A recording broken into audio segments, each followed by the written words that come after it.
नमस्कार दोस्तों, astro open में आप सबका स्वागत है। आज हम बात करेंगे कि जन्म कुंडली में क्या है बिजनेस के योग। दोस्तों, आजकल कभी भी कोई भी व्यक्ति अगर आते हैं तो उनका पहला क्वेश्चन यही होता है कि हम बिजनेस में मतलब कैसे ग्रो करेंगे, या हम मेरी कुंडली में बिजनेस के योग हैं कि नहीं, मतलब कहाँ मैं क्या करना चाहिए जिससे मैं अधिक से अधिक पैसे कमा सकूं।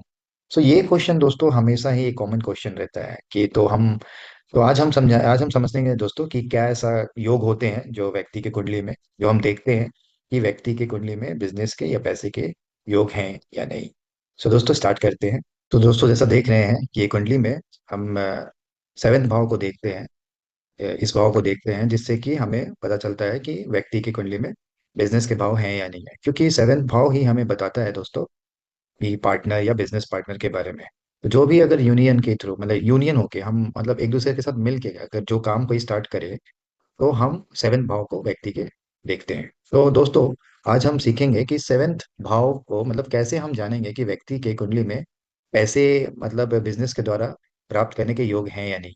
तो दोस्तों, सेवेंथ भाव की अगर कोई व्यक्ति का सेवेंथ भाव का लॉर्ड अगर व्यक्ति के पहले भाव में बैठ जाए, दोस्तों ये बिजनेस के योग होते हैं, क्योंकि सेवेंथ भाव का लॉर्ड जो अगर पहले भाव में बैठे तो लगन में ही बन जाता, लगन में ही बैठ जाता है दोस्तों। तो लगन में क्या दोस्तों देता है कि ये व्यक्ति को सेल्फ मोटिवेट करता है, मतलब ये व्यक्ति हमेशा अपने लिए ही काम करेगा, ये अपने थ्रू ही काम करेगा, ये किसी के लिए काम नहीं कर पाएगा, क्योंकि सेवेंथ का बिजनेस का लॉर्ड या यूनियन के जो भी बिजनेस पार्टनर का लॉर्ड ही वो सेवेंथ का लॉर्ड ही फर्स्ट में बैठ गया। तो ये व्यक्ति में बिजनेस के योग हैं, ये खुद का अपना बिजनेस स्टार्ट कर सकता है। हालांकि उसके कुंडली के जो भी ग्रह है, नक्षत्र हैं, वो मतलब ग्रह नीच के नहीं होने चाहिए, मतलब डेबिलेटेड नहीं होनी चाहिए, मतलब और भी सारी चीज है। लेकिन दोस्तों ये एवरेज एवरेज कुंडली में अगर सेवेंथ के लॉर्ड वन में बैठे, लगन में बैठे, तो वो व्यक्ति में बिजनेस करने के योग हैं। दोस्तों, दूसरा हम देखते हैं अगर सेवेंथ का लॉर्ड थर्ड में बैठ जाए। तो दोस्तों, थर्ड भाव क्या है? हालांकि ये त्रिक भाव है, लेकिन दोस्तों हम देखते हैं कि थर्ड, सेवेंथ और 11 काम त्रिकोण भाव है। ये कर्म को दिखाता है, कर्म त्रिकोण है। और ये थर्ड भाव क्या है दोस्तों? हमारा मतलब करेज, हमारा शॉर्ट ट्रेवल्स, हमारा कम्युनिकेशन। तो दोस्तों, जब सेवेंथ का लॉर्ड अपने से नौवां स्थान जो कि थर्ड हाउस में बैठे, वो भी काम त्रिकोण में, तो व्यक्ति को रिस्क रिस्क लेने के लिए करेज दे देता है, बहुत ज्यादा करेज दे देता है। और करेज के साथ साथ व्यक्ति को लक भी देता है, किस्मत भी बहुत अच्छा देता है।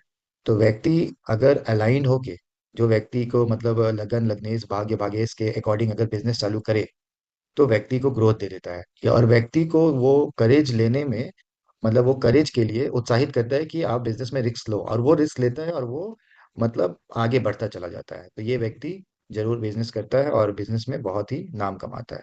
दोस्तों, तीसरा भाव है अगर सेवेंथ हाउस का लॉर्ड नाइन्थ में बैठे। तो चूंकि दोस्तों हम जानते हैं नाइन्थ हाउस हमारा लक है, तो अगर सेवेंथ का लॉर्ड नाइन्थ में बैठे, तो होता क्या है कि व्यक्ति की किस्मत किस्मत बहुत काम करती है बिजनेस में। तो व्यक्ति जो भी बिजनेस करता है उसमें उसका लक फेवर करता है। और चूंकि देखते ही दोस्तों हम जानते हैं कि बिजनेस में लक बहुत ही इंपॉर्टेंट होता है। तो अगर सेवेंथ हाउस का लॉर्ड नाइन्थ में बैठे, तो उसे पिता का सपोर्ट और लक लक का सपोर्ट भी काफी मिलता है, जिससे व्यक्ति अपने बिजनेस में या जो भी वो बिजनेस कर रहा है उसमें बहुत ग्रोथ करता है।